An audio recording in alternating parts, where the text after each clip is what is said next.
Good afternoon, everyone. Welcome to our 2025 KDE End of Year Health Services webinar. We appreciate you all taking time this afternoon to join us. We actually are in the afternoon now, even those of you in Central Time Zone. So we will adhere to our hour and a half time limit today. I know many of you may have other obligations as school winds down at the end of the day. So we will not go over. If we don't need all the time, we'll give you back that as well. My name is Jim Tackett, and I'm the School Health Branch Manager at KDE. Today we have a variety of topics that we would like to share with you. Next slide, please. We anticipate what we would like to do is run through all of the content first, and then we will have time at the end of the session in which you get to ask questions of us, and we'll do our best to answer all those. If we run short on time, we will make sure to respond to all of your questions, and or if we need to research something that you're asking as well, we will do that. So just a quick review, this recording will be housed on KDE's media portal. So you will have access to go back and listen to that if you are unable to stay with us the whole time, or if you know folks who wanted to hear it and are unable to join us today, that will be available on the KDE media portal. Next slide, please.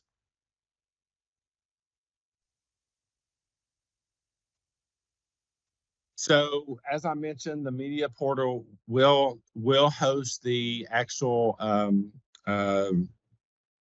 recording today. The PowerPoint will not be posted on the website, but you will have access to it through the actual presentation itself. All questions that you have today should be submitted to Crystal Dillingham's email account that we have listed on the slide here. So based on using the media portal, you will not be able to unmute, but you will be able to submit all these questions. We will then be able to get back to you, especially if we run out of time or have to research your question. So please, we would prefer you use this means in which to ask your question. I know the listservs sometimes are a source of questions. However, KDE does not manage the listserv, and we don't always see the information that is posted. So we would prefer to get your questions directly so we can give you a direct answer as well. I'm going to ask our folks, before we jump into content today, we'll ask each of our team to introduce themselves so you can put a name and a face together. And Abby, I'll let you ask if you'll go first. Hi, my name is Abby Henshaw. I am a health program administrator with the School Health Branch, and I am your Western field rep. Hi, I'm Angie McDonald. I'm the state school nurse consultant for Kentucky here at the Department of Ed in our School Health Branch.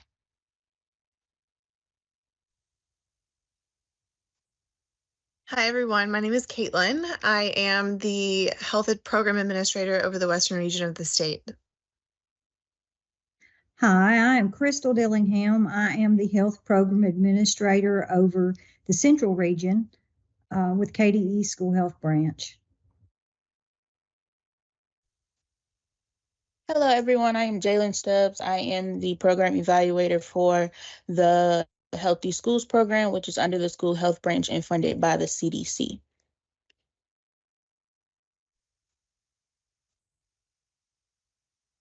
Hello, everyone. I'm Tanya Hickman. I'm the Resource Management Analyst for the student, and I work with our Student Health Data Reports in Infinite Campus. Michelle?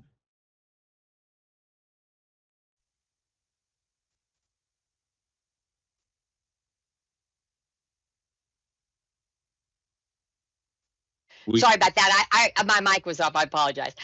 My name is Michelle Malacote. I am the School Health Section Supervisor with the Kentucky Department for Public Health. Thank you. And we have one additional staff member who is not with us directly this afternoon, Stephanie Bungie is our Healthy Schools Project Director and works closely with Jalen in our CDC funding that we currently have through KDE as well. So thanks, everyone. We're going to continue to move through our slides. We know this is a very busy time of year for you, not only ending the school, and a lot of stuff goes on that people who are not in education, who are not in schools, don't understand, with testing, with awards, with field days, with all of those pieces. So number one, thank you for giving us your time. We also understand that some of you were heavily impacted by flooding, by other disasters. Several of you have lost students over the course of the last several months. So please know that the School Health Branch is very closely in tune to those and are willing and happy to assist you in any of those things that we can do at the department, and know that it's not always an easy lift in addition to your normal duties. But with that said, we also want to share a message from our commissioner at KDE who wanted to share a few words with you today. Hello, I'm Robbie Fletcher, Kentucky's Commissioner of Education, and I'm delighted to recognize School Nurse Day and express my appreciation for the crucial role that school nurses play in our education system. School nurses are an essential part of our education communities as they provide vital support for our students, staff, and families. They are responsible for promoting the health and well-being of our students, which is critical for their success in school and in life. They work to ensure that our students are healthy and safe, and they provide a wide range of services, from administering medications and first aid to developing health education programs. School nurses are also a source of comfort and support for our students and families. They provide emotional and mental health support, and they help connect families with community resources when needed. They work closely with teachers, counselors, and administrators to create a safe and healthy learning environment for our students. The work of a school nurse is not always easy, but it is incredibly important. School nurses are on the front lines of promoting health and preventing illness, and they play a vital role in helping our students achieve their full potential. I also want to recognize the dedicated staff of our School Health Branch here at the Kentucky Department of Education. They work tirelessly to support school nurses across the Commonwealth, providing guidance, resources, and leadership. We're especially proud that 3 members of our School Health Branch team were school nurses themselves before coming to KDE, bringing firsthand experience and deep understanding to their roles. To all of our school nurses and to the KDE staff who support them every day, I want to say thank you. Thank you for your dedication, your compassion, and your commitment to the health and well-being of our students. For the entire Kentucky Department of Education, we wish you a very happy School Nurse Day. So on behalf of Commissioner Fletcher and our KDE leadership, we realized that yesterday was School Nurse Day. However, knew that we would be with many of you today. So we wanted to share that message on behalf of him. And thank you again for the work that you do each and every day on behalf of the department and on behalf of families, staff, and your local communities. We wanted to frame our session with you today around WISC, the Whole School, Whole Community, Whole Child framework. And if you were with us in the fall, we talked a little bit about this framework as well. Health services in the diagram actually is a piece of school health as a whole. And I wanted us to just highlight a couple things in which our school nurses can and hopefully are a part when you look at it from a holistic standpoint in your schools. So a few things, what does this look like in action as opposed to just a diagram? The first one is committees and councils. Our branch actually polled our districts a couple months ago and asked how many of you all had a school health committee, council at the district level. Many of you have that. Some of you have asked for technical assistance, and we will be reaching out for you. But the importance of a school nurse actually serving on that committee or council is crucial as you represent that piece of the puzzle. Secondly, talking about our successes and challenges, oftentimes we do that among our peers, but it's also important for us to celebrate those successes and let folks know some of the challenges of school nursing and how that impacts the work and the daily interactions of our not only our students but our staff. So that's critical. Data. So are we collecting the data with fidelity, and are we using that to make best decisions in moving forward, whether that's around programming or policies? So you as school nurses, district health coordinators, etc., have a major role to play in sharing the data that you have and how that can best impact your students. Having those meaningful conversations and discussions with those folks, not only within your buildings, but in your communities, that is a great way for them to champion the work that you do each and every day. So don't keep that insular, share that so you can have multiple champions within your community. And then finally, look at opportunities for students not only to learn content, but how can they use that content in developing skills that will help them once they leave your buildings, once they leave the system, and then become responsible adults. So it's one thing for them to have the knowledge. The second piece of that is skill building and making sure that we give them that opportunity to grow and be able to use that beyond our classrooms. Next slide, please.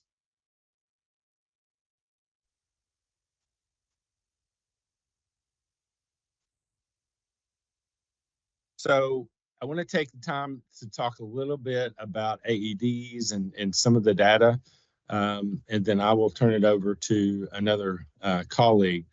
One of the things that we've heard repeatedly, and we wanted to just mention this again on our call today, is around AED legislation and what is required, especially around the cardiac emergency response plans.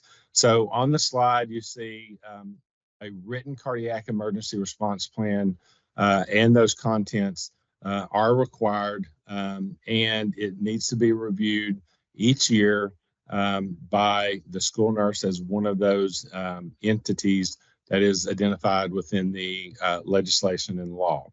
The second piece of that is the principal shall discuss the emergency plan with all school staff prior to school starting the following school year. So before the first instructional day. So that is important that all of them know, and it also must be documented of when that discussion took place.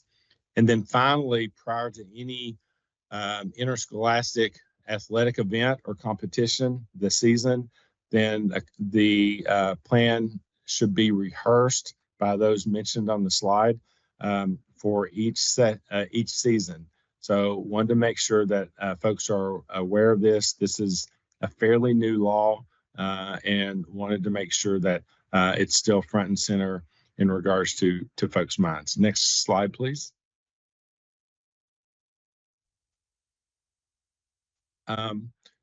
Also around the AED, we have reporting requirements that are 2 years, and we will be getting ready to roll into our third year of reporting the numbers of AEDs. Some of the districts on the call were recipients of some state funding that came through the legislature for the purchase of additional and new AEDs. And we'll talk a little bit about that. But as the law states now, districts are still required to report to KDE by August 1 your AED count total. So how many AEDs do you have in each building? needs to be reported to us by August 1 in that. There is an error on the slide. And in the past, we have used Infinite Campus for that purpose. Moving forward, we will not be using Infinite Campus, and I will talk about that just in a minute in regards to what we'll be using moving forward. The newer piece of our legislation requires each district to report to KDE by November 1st of each school year how many folks have been trained on AEDs with a requirement of a minimum of 3 individuals per building. All coaches or folks that work with athletic events, competitions, must be trained as well, whether they're paid, unpaid, paraprofessional, or whatever. So all of those folks have to be identified in this report sent to us by November 1. We encourage you to run that cycle from October 2nd through October 1 of the following year. Last year, we only had 4 months in which to report it because it was the new reporting cycle. This year, we will have a full year. So any of those folks trained between October 2nd of 24 through October 1st of 25 will need to be included in that report. And then the progress, challenges, barriers that you've had in regards to advancing the number of AEDs in each district. Next slide, please. So as I mentioned, we will not be using Infinite Campus for AED reporting only. Tanya is going to talk about other data that is required to be reported to us. Infinite Campus will be our usual tool that we use to report that data. But for AED reporting moving forward, we're in the process of working with some developers within KDE to create a new reporting tool for you to handle all of your AED numbers. And I realize this slide is very small, but this is a quick prototype mock-up of what that's going to look like. So we will be able to get all of that data, all of that information on one screen. Now, if you have multiple people which are trained and you see toward the bottom, then that will roll to another screen. But this is very similar to what you will see. Again, all the data that you must report required by law is not going to change. So I would encourage you to go ahead and be collecting those numbers as we speak. And as soon as this tool is ready, we will make sure that you are aware of it, and we will make sure that you understand how to use it, and we'll help you troubleshoot and provide technical assistance for you in that regards. So more to come on that, but please go ahead and get your numbers as you normally would. The dates are not going to change when they're due to KDE, and then you will be ready to go and plug in. So anything that you have in Infinite Campus regarding AEDs will not transfer over to this. So you will have to manually put your number counts if they are currently in there as we speak. Next slide, please. Just wanted to mention a couple school health bills that did not make it through the legislative system this year. House Bill 44, anti-choking device bill, and then House Bill 75, the stock glucagon bill. And you can see the description there as to the process it followed and where it ended up stopping. But we feel like these probably will show up again in the next session. The next session is a longer session. It also is a budget session. So realize that these bills, along with probably others, we will see in regards to school health. Next slide, please.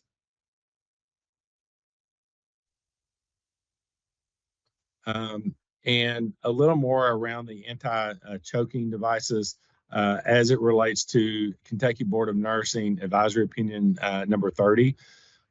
what I would say on any of this legislation and legislation moving forward, now is the best time for any of us to reach out to our legislators. If you have concerns about current laws that are on the books related to school health, school nursing, or things that you would like to see, now is the education time in which you can reach those lawmakers. All of us are required to enforce what is on the books. Some of those, personally, we would like to see change. Some of them we would like to see the same. But we are only able to enforce and assist with what is actually promulgated into law. So if you have those concerns or things you would like to see, please reach out to your legislators and have that conversation. Give them the rationale of why you like it how it is, or why you would like to propose some changes. Next slide, please. And I'm going to turn this over to Tanya. Thanks, Jim. The following data is due to be entered by districts on June 1st and will be posted to the Kentucky Department of Education's Student Health Data page. For more information on specific data entry requirements, please review our KDE's data standards. For those of you who are new and not familiar with our data standards, they are simply a guide that outlines data elements required for federal reporting purposes. The standards ensure data is consistently entered statewide, and as a reminder, they act as a great tool to use as a step-by-step process when entering data into Infinite Campus. Our chronic health conditions, health screenings such as physicals, hearing, vision and dental, immunization, and stock emergency data is all required by KDE. Health office visits and school nurse counts are not required by KDE, but we strongly recommend that these be charted into Infinite Campus for streamlined data entry, for improving reporting, for enhancing communication, to have efficient health management, and for compliance and documentation. In addition, Kentucky data is now reported to National Association of School Nurses. If you don't report, it will show no health office visits in your district. Also, the school nurse count report is important because of having a nurse in every school and to compare this to the national standards. You will be able to view the importance of those numbers when we look at the infographic slide. Some exciting changes to our reports this year. We're going to have health office visits by complaint. We actually will extract that information. There's nothing that you will need to do. There's no BMI report this year. And another thing that is exciting is our immunization reports. They are changing to reflect K 7th and 11th grade, which was previously K in 6th grade. And just as a reminder, our data standards and campus community are both great tools to help with specific data entry requirements. Next up will be Caitlin to discuss our infographic.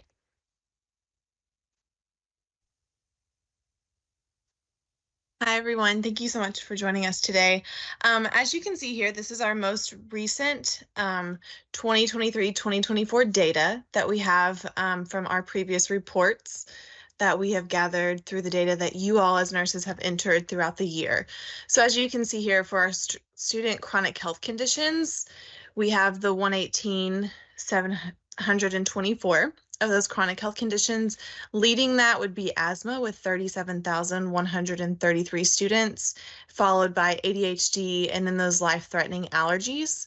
Underneath that, we also have some of our chronic health conditions, such as how often we are using the EpiPen anaphylaxis code, as well as you can see here our seizure disorders and our type 1 and 2 diabetes in the schools. This data, a lot of our data that you see here, part of this is being shared with the NASN Every Student Counts initiative, which is a national initiative that we are utilizing to help gather data throughout the nation for school health, what it looks like for that the school nurses are doing, and just kind of gives an overview of what is going on in our schools.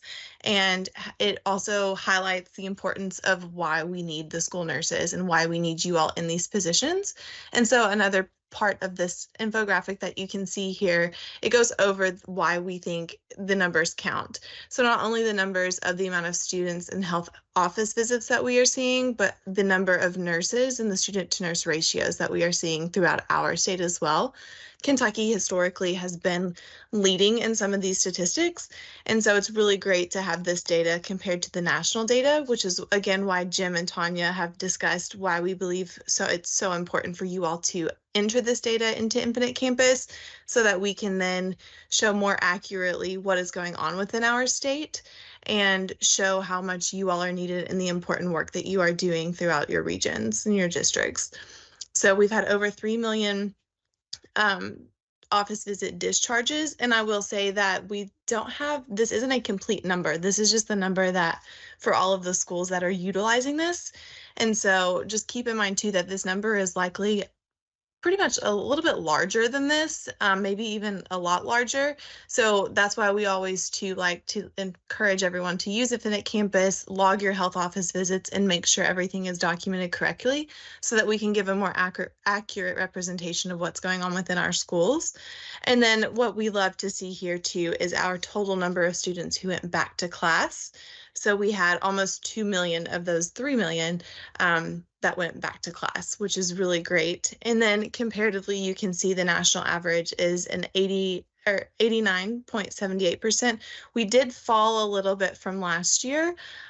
We went to the 87.34%. But we think that might be likely due to maybe some issues with Infinite Campus or closing out your health office discharges. So if you ever have questions on those things, we are here and we are happy to help. And this is just a brief look at some of the data that we captured in the previous year. And then we will move on to the next slide. And I think that will be more with Abby around Infinite Campus.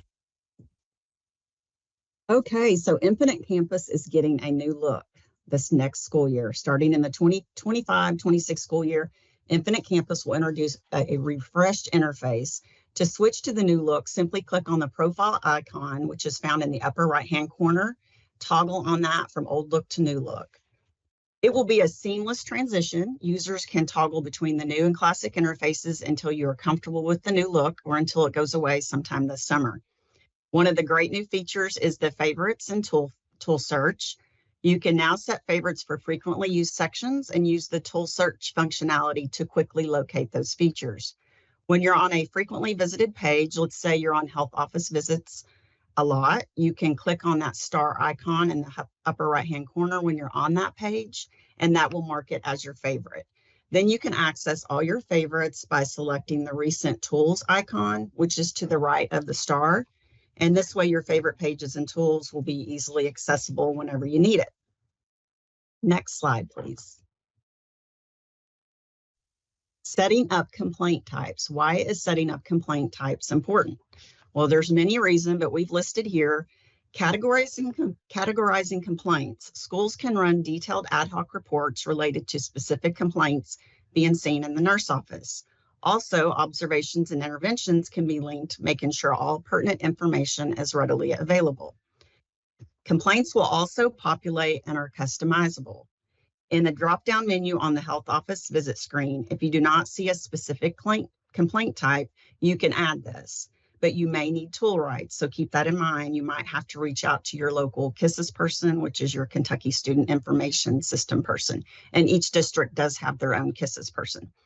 You can find details also on how to set up complaint types on our KDE Health Services webpage under Infinite Campus. We have several tutorials set up there for you guys to access and learn how to do different things. Also, analyze data to identify patterns. In Kentucky school health systems, data can be shared with state and national organizations such as the two previous presenters mentioned, the National Association of School Nurses, or NASNN, and to show what complaints are most likely to be seen in the school nurse office in Kentucky. It also showcases the demands on school nurses. Example, a complaint drop down for a diabetic concern. Sorry about that, lost my screen. For a diabetic concern is different than say doing a temperature check or handing out a Band-Aid. So that device healthcare needs, it just shows the need for school nurses in every school and the critical role that we play. So the more that we can add complaints, it just shows really a detailed highlighted version of what we're doing across the state. Slide, please. The health office visit discharge affects your yearly reporting. Kentucky data is now reported nationally, like we mentioned earlier at NASDN, so make your visits count. KDE pulls the report information directly from the choices you make on your health office visits. You can use multiple discharge reasons on your health office visit. You can use 2 or 3 different reasons, but one of the 4 reasons that you must choose for your visit is one of these 4: back to class, referred to medical doctor, emergency medical services transport activated, or home discharge. So you have to use one of those 4. By choosing the correct choices, you're documenting how your nursing efforts are helping to keep students in class and assisting to combat chronic absenteeism, and how you're contributing to the health of your students. Your visit can't be counted if there's no discharge reason. So there is an ad hoc report that is available in the state published folder, and this is for identifying missing health office visit discharges. It's important to run this regularly and update any missing discharge reasons to ensure accurate data is available to KDE for the pool at the end of the year. And just keep in mind that that's the reason that we're here for you all. If you ever have any questions on how to do an ad hoc report, or if you want to build one, please reach out to any of us field reps or Angie. Any one of us would be glad to help you build that, so you can just see what you're missing in your health office visits too. Next slide. Completing your health office visit. So we just noticed, pulling data, that there was a lot of health office visits that weren't using the record complete box. So we wanted to show you where that's located and how important. So the reasons we want to do this is it ensures that the record is marked complete, and it gives you the finished charting for all students. So you can run that ad hoc report like we mentioned on the previous screen. We can show you how to build that report so you can run and see which one of your office visits are missing this record complete box. So for instance, I was thinking back when I was school nurse. So say you saw a diabetic student and they come in and they're just checking sugars before they go to lunch, and then you put them in the middle in progress. You know, sometimes we get busy and we forget to go back in and complete. So it's just important that we go back in and do this, because it just shows finalization of our health office visit, and it just ensures that all documentation has been put on the record, so that when the data pool is there, we just want to make sure that we are completing our health office visits with our students. And I believe now I'm going to pass this on to Michelle Malico from the Kentucky Department of Education, or Health, I'm sorry, Kentucky Department for Public Health. So hello, everybody. I appreciate Jim allowing me to present today, and I just have very few slides for you, so we'll begin. So welcome, and advance. Next slide, please. Okay, so one of the big things I wanted to bring to light today is that the Kentucky Immunization Registry, or KYIR, is getting an update. What they are doing is they are updating their logic model, which is the rules behind the generation of the certificate, and so there will be some changes. Primarily on the outside of the system, as the certificate prints, what you will be seeing is a change in the expiration date in a certain condition, and I'll explain that in just a minute.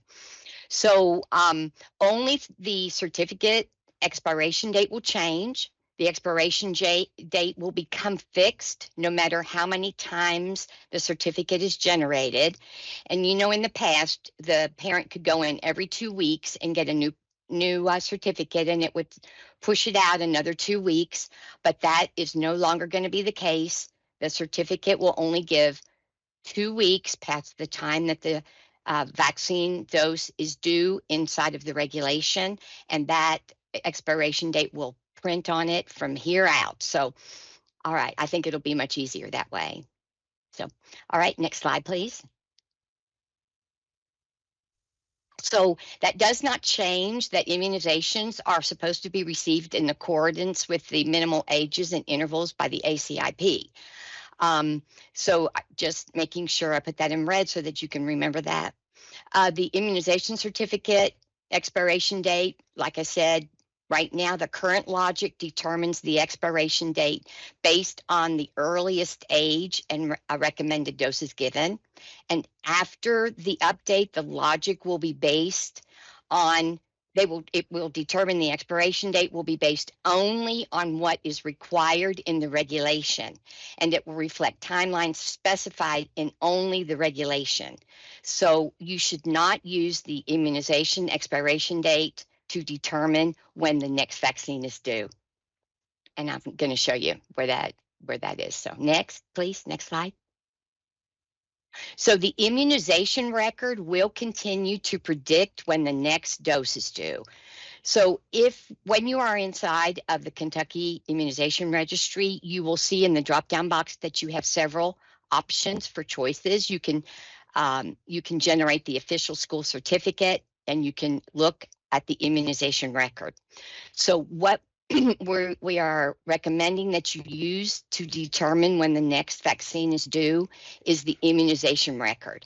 And the top here is just a snip of what that immunization record looks like. You can see when the last date was given, where it was given, and then the date that the next dose is due.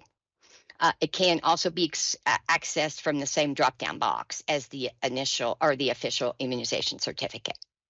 All right, next slide, please. So a couple of examples of the changes I'm going to explain here. So the certificate expiration date will reflect only the timeline specified in the regulation. So the regulation says at least aged 11 and less than age 13 and has received at least one dose of Tdap.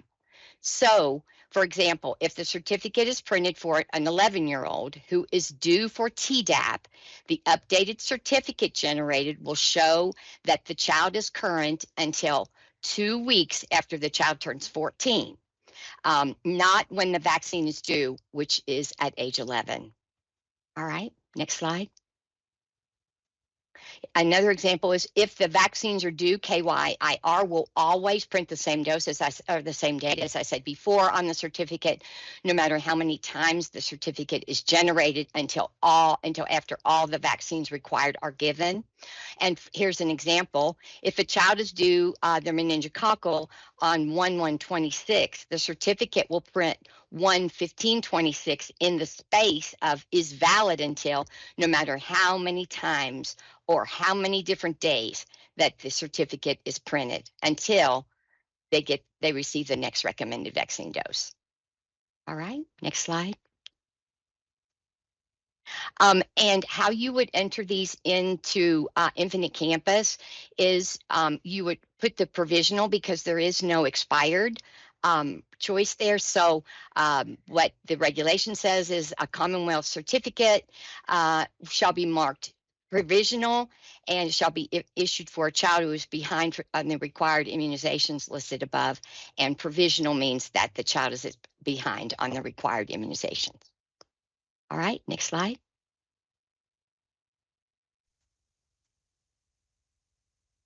And just wanted to circle back around on the annual immunization survey. We had a great survey this year. I should congratulate each and every one of you who worked really hard on gathering that data for us. We did do 60 on-site audits. They went very well.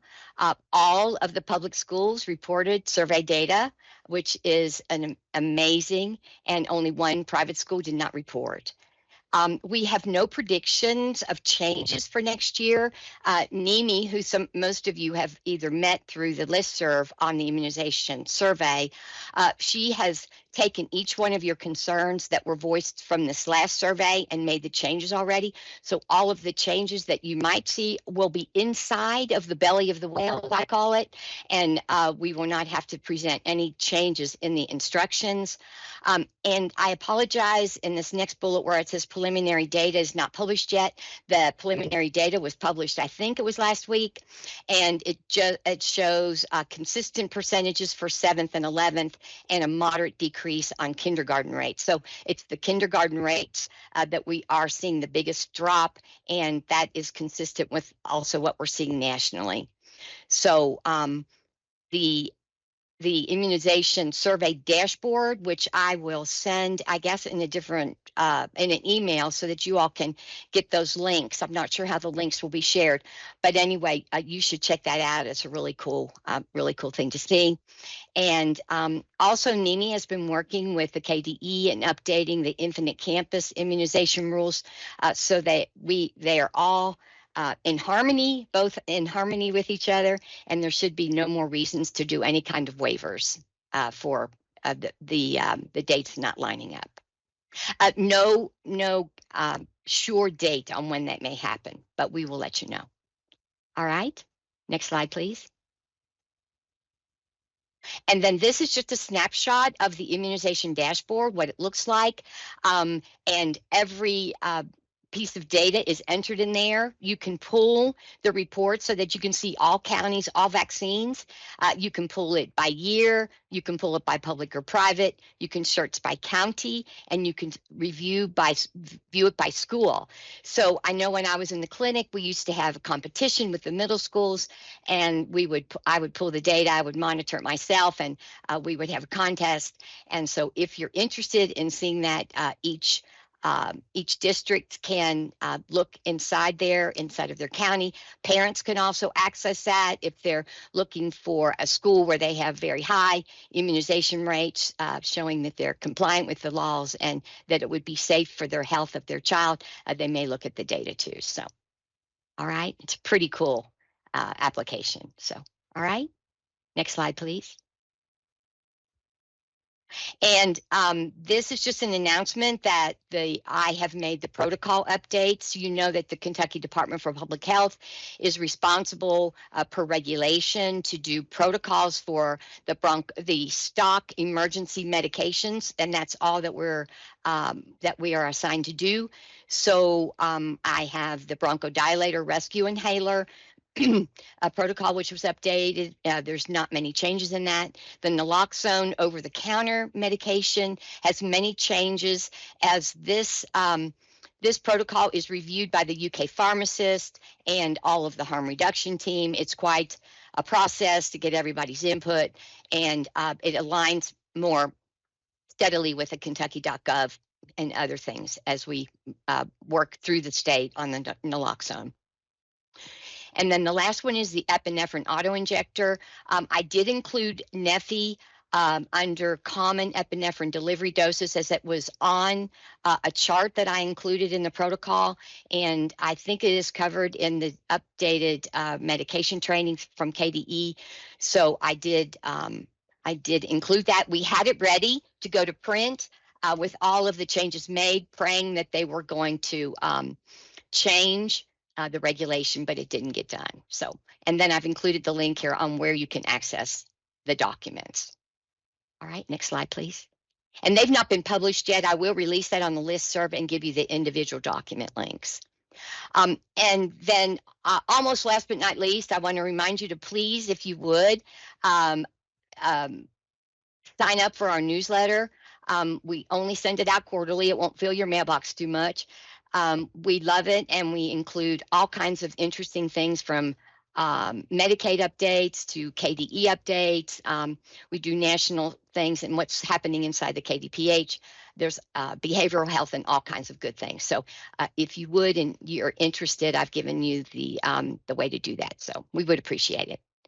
And then the final slide. This is just a snapshot of right now the trainings that we are offering. We, KDPH, School Health, and then our partners. And this is just a list of all of those and how many CEUs there are. We are also offering CEUs for social workers, and the partnerships that we have inside of the KDPH to try and bring you current and interesting trainings.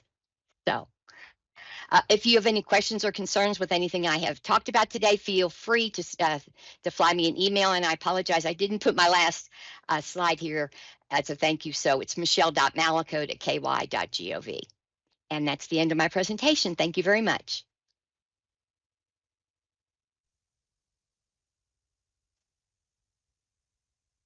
Okay.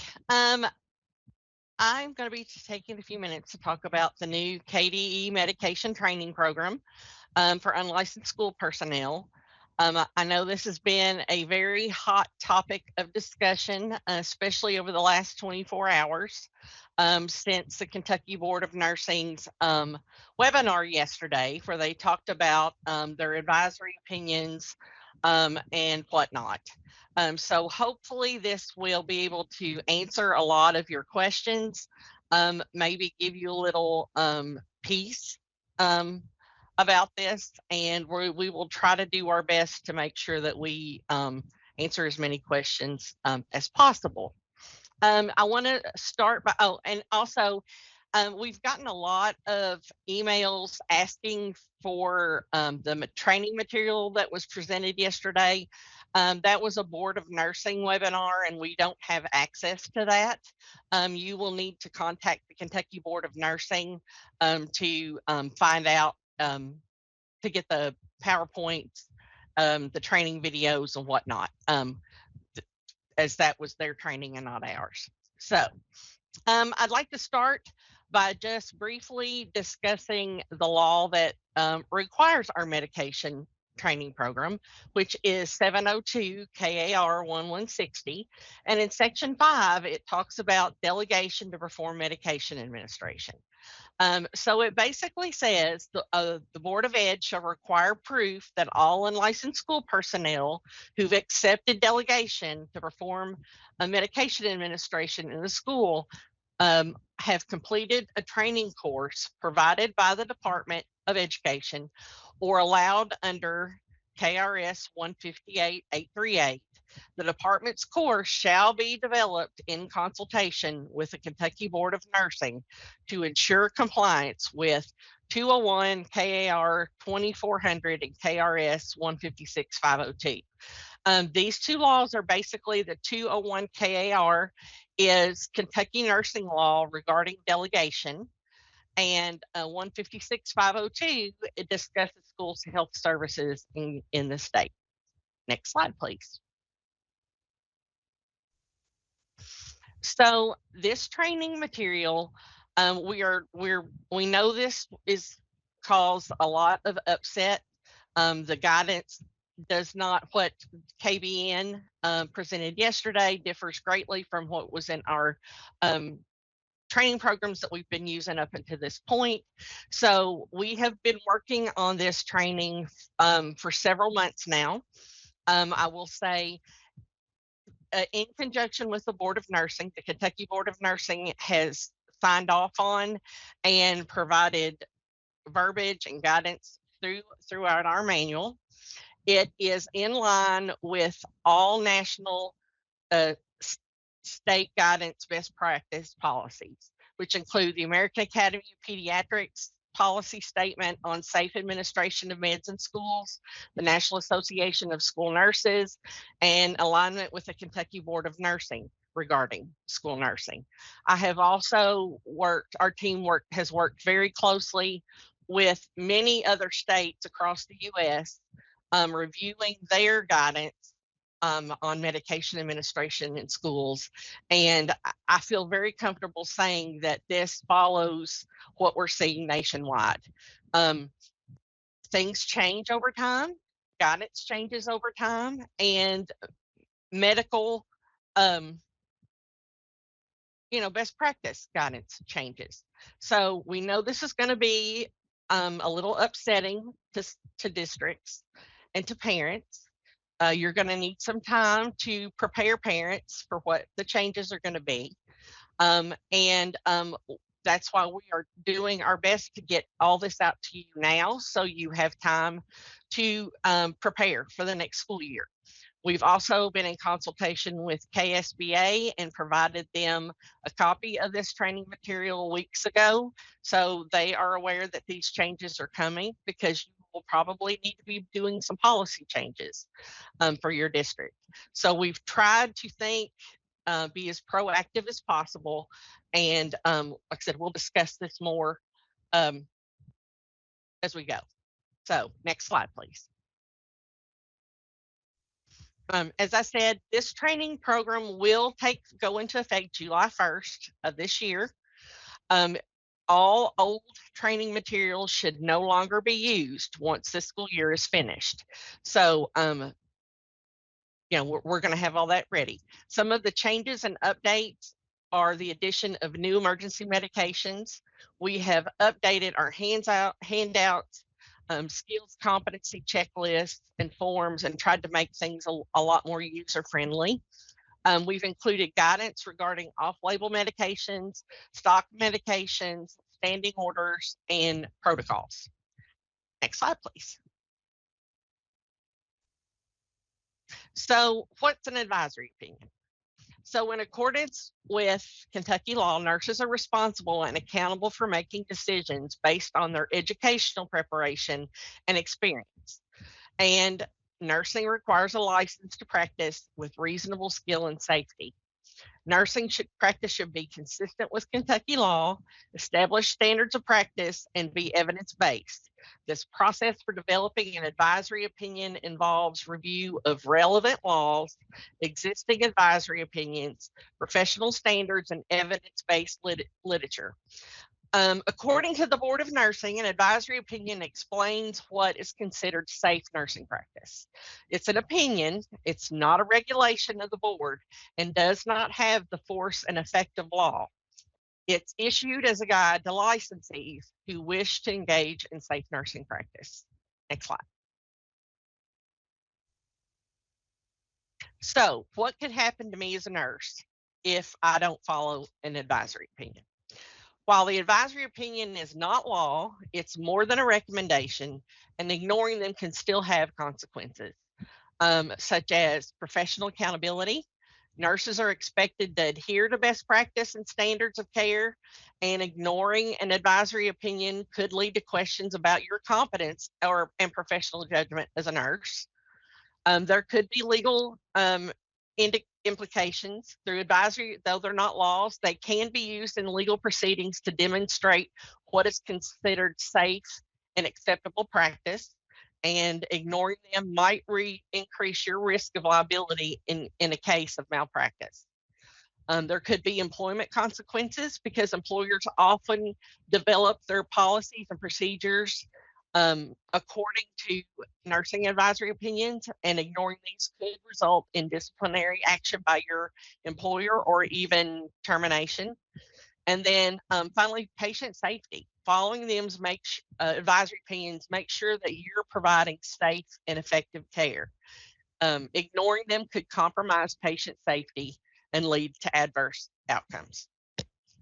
Next slide. So, some of the changes to our medication program is due as a reflection to the Board of Nursing Advisory Opinion number 16. I will point out this is an advisory opinion for nurses in general. This is not specific to school nurses. It is for all nurses. That it basically says when a nurse is an employee or a volunteer of a healthcare delivery system, which would include a school nurse because you are providing medical services on behalf of your school district, if they provide non-prescription medication as to an individual, that nurse should do so based on a qualified healthcare provider or medically approved guidelines to supply non-prescription medication. Now, I know in the past we have allowed parents to send a bottle of medicine with a note giving permission, but that's no longer considered best practice nationally.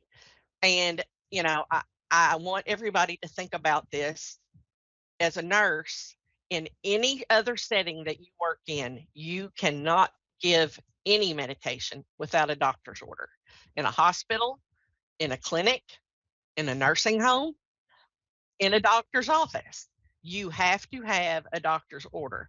Otherwise, that nurse could be considered practicing medication, because you could be considered that you're diagnosing and prescribing medication, which isn't the scope of practice of a nurse. So just wanted to kind of throw that out there. Next slide, please. So what does this mean for schools and for school nurses? So beginning with next year, school trained staff and school nurses will no longer be able to administer any medication prescribed or over the counter without a medical provider order and a parent signature. Parents can't send a student supply of medications with a note and you keep up with 50 bottles of Tylenol for the year with Post-it notes on them. You know, that you've got to have a doctor's order. This will also prohibit parents from sending in short-term medication like antibiotics with a parent note unless they have an order to administer. Next slide. Medical director standing orders and protocols. So school districts who have a medical director who is a doctor, physician, nurse practitioner, or physician assistant, they may give over-the-counter medications by using standing provider orders and protocols. Assigned parental consent, of course, is still required with the use of these orders and protocols unless you're providing emergency care. Next slide, please. So, developing standing orders. So if your district decides, let's get a medical director so we can put some things in place, your district health coordinator needs to work very closely with that medical director to identify common issues in the school that could be addressed with a protocol and standing orders. They could develop detailed protocols for managing certain health conditions, which include medication administration and emergency response. To ensure that these standing orders and protocols are reviewed, approved, and signed at minimum annually by your medical director and your district health coordinator, and ensure that all your school nurses have proper training and that new protocols are consistent across your district. Next slide, please. So, where do I get this new training material?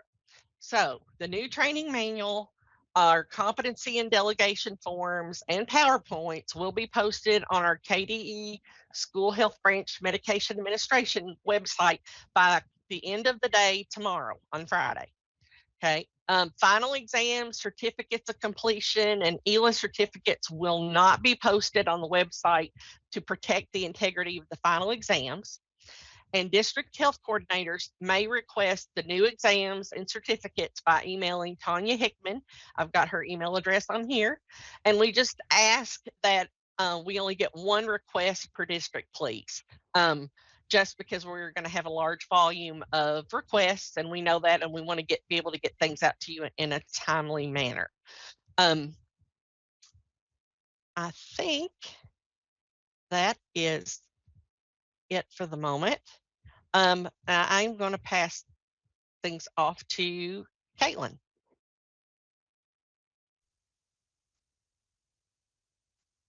Thank you so much, Angie. So next, we just wanted to review some exciting and upcoming things that we have with the KDE School Health Branch.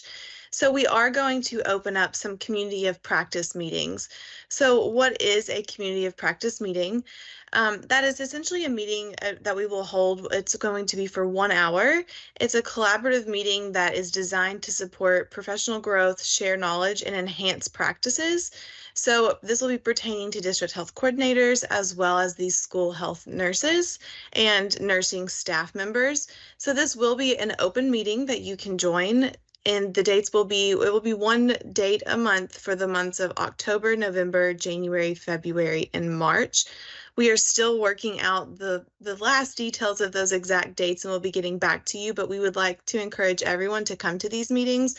What we would like to design this as is a way for you to meet with other districts, discuss things that you may need assistance with, and we will go over different educational topics, but really at the end of each meeting, you will be grouped with different districts, get feedback on what they're doing in their school districts. If you needed help, for example, with, I know some listserv questions in the past have been, what is your intake form look like, and can we look at it to see if we can develop something similar, or what has been working for you in your district that we may not have thought of. So this meeting and the purpose of these community of practice meetings will be to help you all as school nurses and district health coordinators, number one, get to know each other better, but also to help each other from a professional standpoint with what is and what is not working in your schools. How can you maybe be better or develop better practices to meet certain needs of maybe children who are struggling with certain disabilities or IEP 504 plans, any of these topics that you all would like to discuss. We would love to hear, and we would love to start hosting these meetings, and during them we will discuss those topics based on your feedback of what you think is important to discuss for the schools. So we have some content that we're thinking about, but if you all ever have any topics or ideas, we will discuss that in one of our first few meetings so that you all can give us feedback, and we can tailor those meetings and those topics based on the feedback that we receive that you all need in real time in the districts. So we have not sent anything out yet about this, but we will be sending an email link to the listserv for the district health coordinators and the nurses, and that will include the link to sign up for those community of practice meetings. The meeting will likely be through Teams, and that link should be the same throughout each of these meetings throughout the month. So we will ensure to have everyone updated on this information, and we look forward to connecting with you further and giving you additional information that you all need in real time. If you want to go ahead and just throw out some meeting topic ideas, you're more than welcome to email me, and my email address is found below. We will also then post the meeting information and the meeting link on our website once we have that established as well. Next slide, please. Perfect. And then we have some save the dates for you all. So a lot of you are already familiar with NASN, so the National Association of School Nurses. Their annual conference will be from June 29th or 26th to 29th. That is in Austin, Texas. Some of you may or may not be going, but if you are not going and you'd like to, there is a virtual offer from July 7th through 9th. So that will be available to you all as well if you would like to register. The Kentucky School Nurses Association, so KSNA, will be held from July 14th through the 17th in Lexington, again at the Embassy Suites on Newtown Pike. So you all should have received some information on listserv from Pat Glass. If you did not and you would like more information on that, you can email her directly and do the reservation through her. There also will be a conference training, and we'll talk about that in the next slide, but feel free for right now, just for general purposes, to email Pat Glass for additional information if you have not received that already. There's also an upcoming American School Health Association meeting, and that will be October 15th through 17th. Next slide, please. Perfect. And this is the free pre-conference hearing and vision training that the KSNA will be hosting at the Embassy Suites that we just talked about. So it is before the actual conference. This is being offered by the Office for Children with Special Healthcare Needs, so also known as OCHN. And the date and time of that will be Monday, the 14th of July from 10:30 to 11:30 Eastern Standard Time. And so the registration again for this will be through the KSNA Summer Conference registration packet. Pat has added that to that registration document. So again, if you still have questions, feel free to reach back out to Pat Glass and she can get that information for you. Next slide, please. Beautiful. And we will kind of wrap up today with just giving you additional meeting information that we have upcoming for our district health coordinators. So our regional meetings, and the times below are in the local times, will be for Eastern Kentucky on September 9th. Each of the meetings will be from 9 a.m. to 3:30. And then that will be at the Moorhead Convention Center again. Western region, we will be hosting a meeting at Baptist Health Deaconess in Madisonville, Kentucky on September 11th. And then our central region meeting will be September 23rd from 9 a.m. to 3 p.m. And that will be at the Adair County Co-op extension office in Columbia, Kentucky. So we will be sending out some registration on listserv and to the district health coordinators directly for this. But if you all have any questions prior to that, feel free to reach out to me again, and we will be happy to help you in any way that we can. And then I think that is mainly what we have for you today. And if you have questions, feel free to go ahead and email those to Crystal Dillingham. She is taking those, and then we will give us just a moment and we will go ahead and start answering some of those questions that you all have submitted. So right Jalen. now, I'm sorry, Crystal. Jalen, will you advance a couple or the next slide just for a moment? One more. So I know some of you may not be able to stay with us, and we're not trying to run you off. We will stay as long as there are questions. But we would like to solicit your feedback from today's webinar, content, presentation, etc. So we promise this is not a lengthy evaluation, but if you will take a picture of that and provide us your honest feedback, we would greatly appreciate it as we prepare for future meetings, as Caitlin described, and for future end of the year webinars too. So just wanted to get that while we still had a sizable number of folks on the call. Crystal? okay, we have received just a very few questions so far. So I'll read those now with what we have. Our first question says, can you address transporting medication across campus? Some parents are wanting it put in the IEPs that nurses must go to the student whenever there are medication needs, and this is not necessarily in an emergency.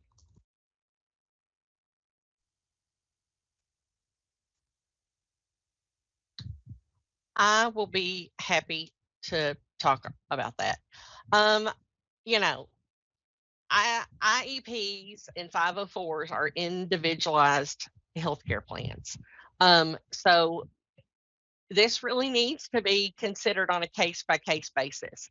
I mean, if you've got an office full of 20 sick kids throwing up, no, it's not realistic for you to leave them.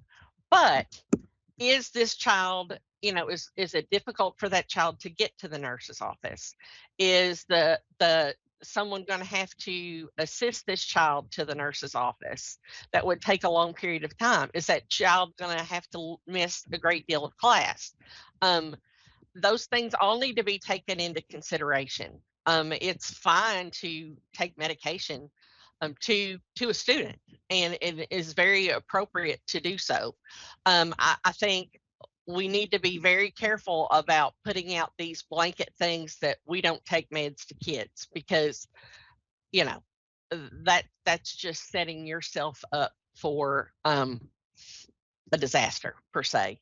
But if any of the other field staff would like to weigh in, I'm there. Feel free to do so.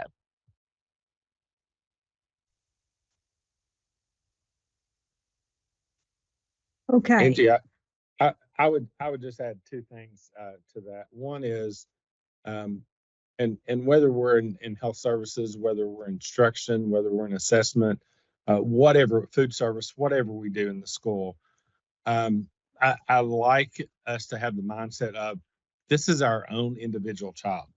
And if that's what we would want for our own individual child, then that should be the same thing that we should want for every kid in that district.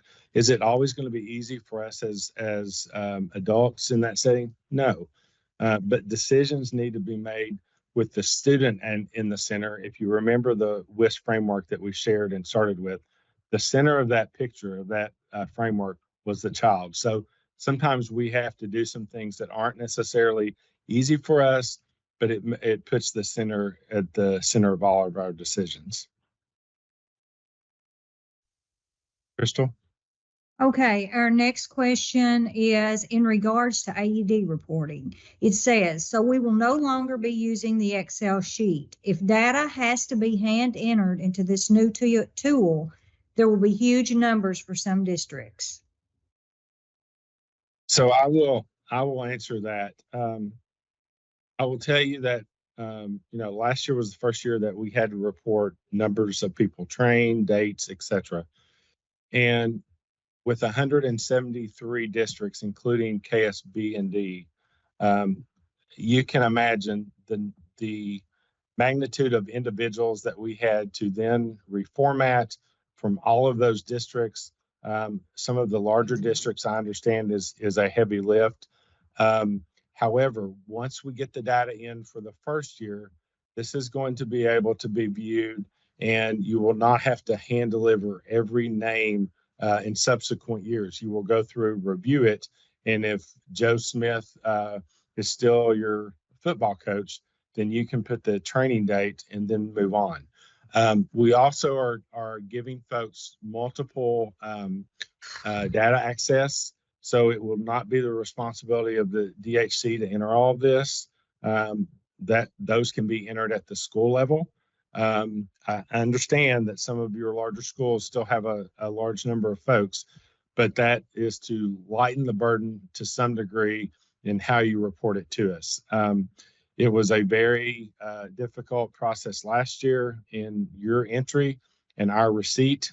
So we're trying to streamline that as much as possible, but realize this is a request, or this is a requirement of the legislature, and nothing that you or we had the opportunity to edit from that standpoint. Okay, our next question is regarding, it's also, it's more of a statement, but it is also regarding the AED count total. Per KDE reporting information, portable AEDs are to be indicated in the district's numbers. Our portable units stay housed at each school, so I would like to suggest they be counted with the school if they stay there. So you probably cannot see in the screenshot that we had shown on the prototype of this data tool, but one of the things that is on there, you have basically a category for a fixed AEDs, so those that are mounted on the wall or within a cabinet on the wall. We also have a category that says floaters. Those are the ones that are not mounted, are not stationary, and do rotate for different events, field trips, sporting activities, etc. So those will be posted as floaters if they are not permanently affixed. So there is a place for that to be reported at each school, at the district office as well. So regardless where your floaters are, they will need to be assigned to the district. If you have some of those floating with a bus garage or an annex, etc. And then if you have 4 or 5 of them that are floating at the local high school, they will need to be calculated in that high school's numbers as floaters, not as affixed. And if you have more, once we get the tool finished, we're happy to walk through this with you and training as we go through the first year. But the key to this is you need to go ahead and be collecting those numbers. And I would suggest that someone be responsible for counting each of those AEDs. Because what's going to happen when these numbers go to the legislature, they may see that you've reported an X number, and if you've had 2 that you've had to throw away because they are no longer functional, those numbers need to be accurate in regards to future funding possibilities, but then also showing the gaps that you have on individual campuses or within your district. We've had a question regarding the anti-choking device. Acquisition of this device does not require a physician order, so why is it stated in AOS 30? I'll address that one. Nursing advisory opinions are written by the Kentucky Board of Nursing. We don't have any say or oversight into their advisory opinions. So questions like that, I would suggest you direct those to the Board of Nursing for their interpretation. Angie, we have had a couple of questions regarding clarification about the OTC medication administration. Will we no longer be allowed to use, and then it has a policy form number, I think that's probably specific to a district. Parents, guardians, complete and sign this for non-prescription medications. And then we have had another question regarding that. If they have a medical director and standing orders, how does this new AOS advisory affect them? Okay, if you have a medical director and standing orders, you are fine to continue as before. Of course, you need to have parental permission and to administer the medication, but you are able to keep a large bottle of Tylenol or Benadryl or whatever your orders for, instead of the parents having to send in individual bottles. That it will be permitted because you will have standing orders and protocols in place. And what was the first question again? I'm sorry, Crystal. It is from a district that says, please have Angie clarify about OTC medication administration. And then it references a policy that I feel like is their district policy. It's a number. Okay. Parents, guardians, complete and sign this for non-prescription medication. Well, you will definitely need to look at your district policies and forms to see if they need to be updated to reflect this new guidance. You will, even with a physician order, you still have to have signed parental consent to administer medication. So it may be fine to keep that form the same, but I think you as your district need to look at that. And if you have legal questions, reach out to your board attorney to make sure that everything's in line. But yeah, you may need to change your forms depending on what you decide to do in your district. And this next question is also aimed at that. It says our district partners with, and they name a specific FHQ, and they have standing protocols, and they already require registration from the medication and guardian sign off at the beginning of each year. They also are, that's the same question. Basically, they're wanting to know if it affects them. No, you'll be able to continue as before. Our next question says, how are we handling field trips that require flights? Are there federal TSA medication administration guidelines? What about out of the country trips?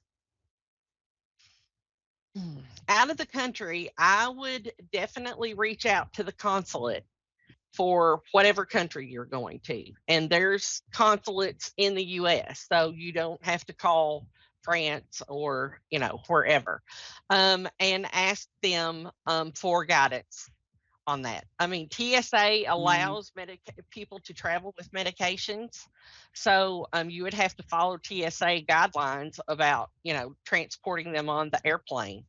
But it kind of falls under just like any other out-of-state field trip. You need to know what the laws and guidance is in the state that you're traveling through, to make sure that you're following, whether it's a compact state, and if they even allow medication to be delegated to unlicensed staff. So it's a little bit of work on the school nurses end, unfortunately, because you've got to evaluate each field trip individually.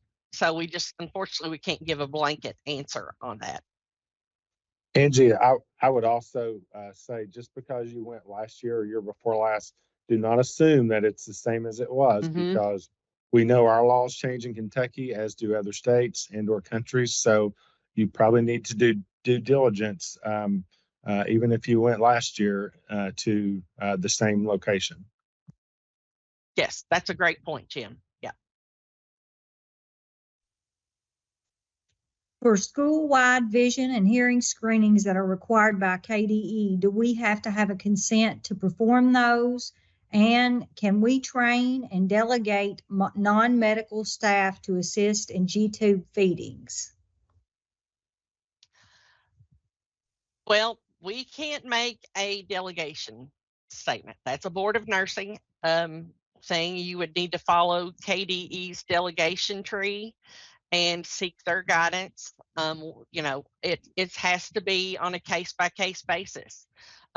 We don't know how detailed that student's care is, what that student's needs are. It may be something that is not safe to delegate, but to just say, yeah, you can delegate G-tube feeds for everybody, you know, that's we can't make that decision, unfortunately. And what was the first part of the question? I'm sorry. Do they need a consent for vision and hearing screenings? Yes. Senate Bill 150, remember, requires parental consent for any health services other than emergency care. So yes, you must have consent to perform screenings. Now, a lot of districts choose to add this to their yearly permission to, you know, see the nurse, permission to give medicine or whatnot. They put a, you know, add in there, this includes state mandated vision and hearing screenings or whatnot, and parents can check yes or no. But yes, you do need to have consent. Will there be a new medication permission form for over-the-counter medications that include a space for a physician's signature? The current one from KSB has over-the-counter medication on one side with only a parent signature line. Unfortunately, we don't develop the forms. KSB develops the forms. I will say I would reach out to whoever your district KSB contact is about that. We've provided all this information to them several weeks ago, so they knew it was coming. And districts can develop their own, you know, since we're a local control, you can develop your own over-the-counter consent form as well. If you choose to do that, if you would rather develop your own and then make it a part of your policy. We have standing orders for stock Narcan and Epi. Do we need signed permission for those medications as well, or are we covered by emergency care? That one, I think we probably need to let our legal team weigh in. I would say I think you need to also reach out to your own board attorney. First aid care is allowable, but you know, you're given a medication that a parent may be upset that you gave. So, you know, I don't feel like I can answer that one right now. We may have to do some research and get back on that one. If we have a standing order for over-the-counter medications and we do not have a written parental consent form, but we have verbal consent, is it okay to administer? That really needs to be a part of your district policy, whether you're going to do that. That's up to you as a district to decide. I would even talk to your board attorney as well as your medical director. Your medical director may not feel comfortable of you giving it, you know, a verbal order. You know, they may say it's fine, and as long as you get a signature within 24 hours, but you can't get a guarantee that you can get a signature within 24 hours. So I would really consider that with your attorney when you're developing your policies for your district. And it's not that I'm trying to be mean and not answer, but I want to protect the school nurse's license. We've all worked too hard to get through nursing school and pass the boards to get our license. We want you to be working as safely as possible. You know, we want the kids to be safe and healthy, but we want the nurses to be taken care of too. So we don't want to put you in any situation that could jeopardize your license. So you just can't be too careful. Our next question is regarding AED reporting of trained individuals. It says CPR AED certification is valid for 2 years. Therefore, if we only report employees trained between 10/2/2024 and 10/1/2025, Does that capture all of our trained staff? Sorry, I had trouble unmuting. This is an area that we hope to get cleaned up in the future, but I will say, according to 158, 162, AED training must occur every year. It does not have to be a certification, but it must be training. I would also check with your legal counsel in your district, whatever your training looks like for AEDs, and they feel comfortable signing off on it, that's fine. But the way the law reads right now, it's annually for AED training for all of those individuals, a minimum of 3 in your building, and then all coaches or folks that work with athletic sanctioned events. There was another piece. Can you read that again, Crystal? Oh, it was around Yes. the dates. So everyone who works with your kids everyone should be captured in the current cycle of 10/2/24 to 10/1/25. This will be a full rotation of the calendar year. So anyone who has received AED training needs to be on that list this year. Last year, we only captured a handful for 4 months because the law did not go into effect until early June. So everyone now, if someone is not returning as a coach, then obviously they won't be in that cycle the next go around. But everyone should appear on your list each year moving forward at this point.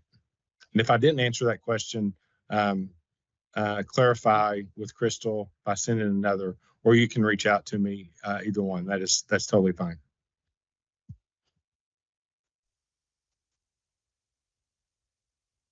Our next question is regarding IC health office visit discharges.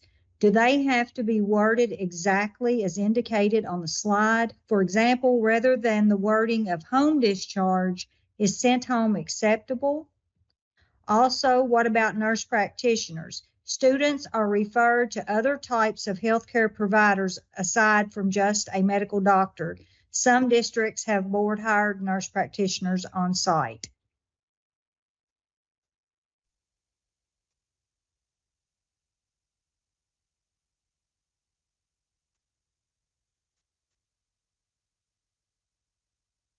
I can do that.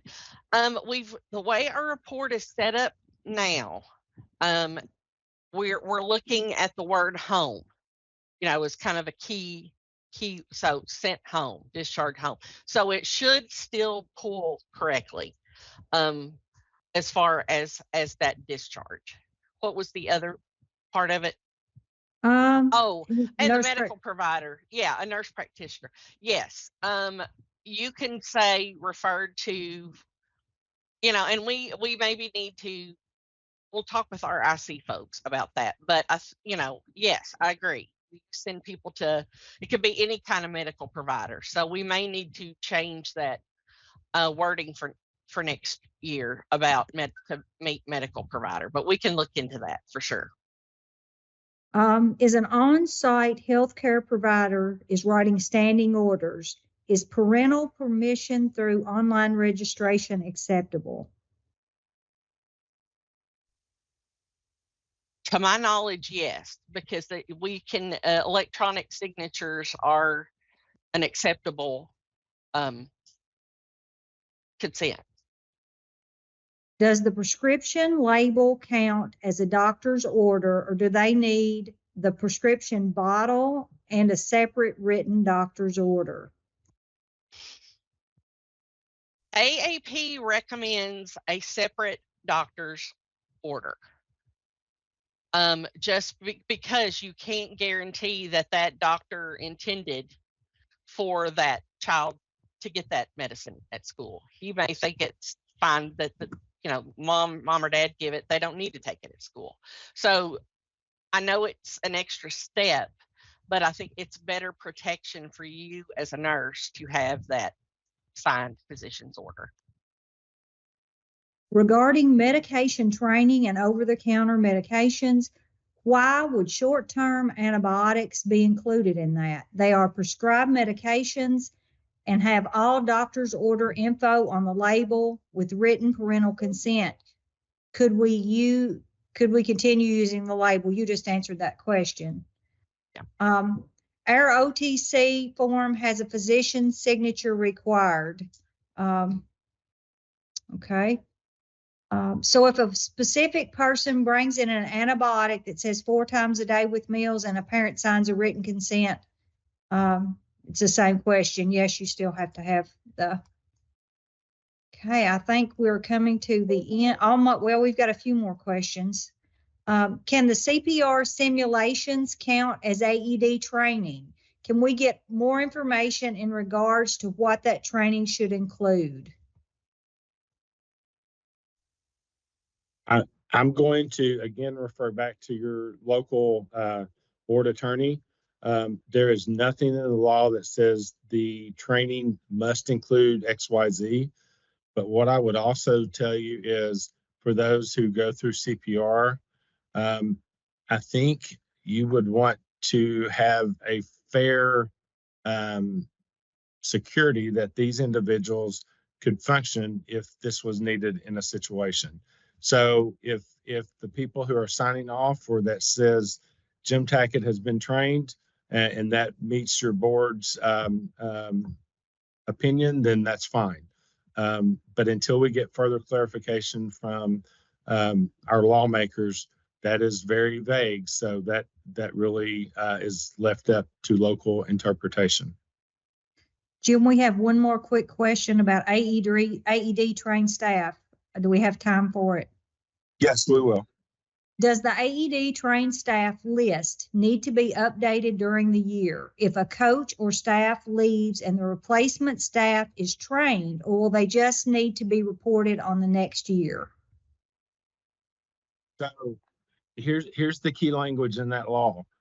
Before anyone can work with a student athlete, they must be AED trained. So if I am an assistant football coach and I quit after 2 games and someone else is hired for my place, that person, before they have any interactions with those student athletes, must be trained, regardless whether it's during season or out of season.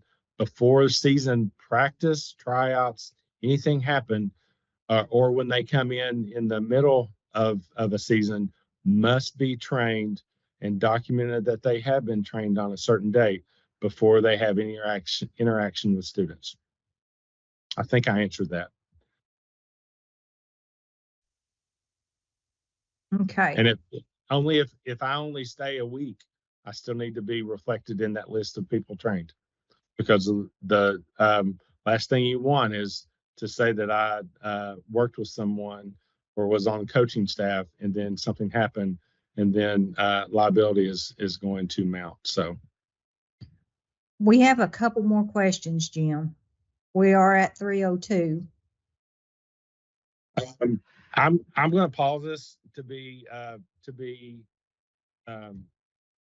cognizant of time and respect everyone's time. Crystal, you do have senders and direct contact information for those individuals, correct? I do.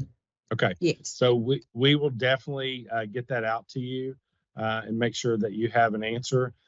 If you have not completed our evaluation form, those few questions that we have, please do so quickly. We would welcome your feedback and comments. I want to thank each of you all again for joining us today. As always, if you have any questions that our KDE staff or even KDPH staff can assist you with around school health services, any of those areas, please do not hesitate to reach out to us. And we thank you for your time. Wish you a great summer. And for many of you, we will see you at KSNA in July. Thank you.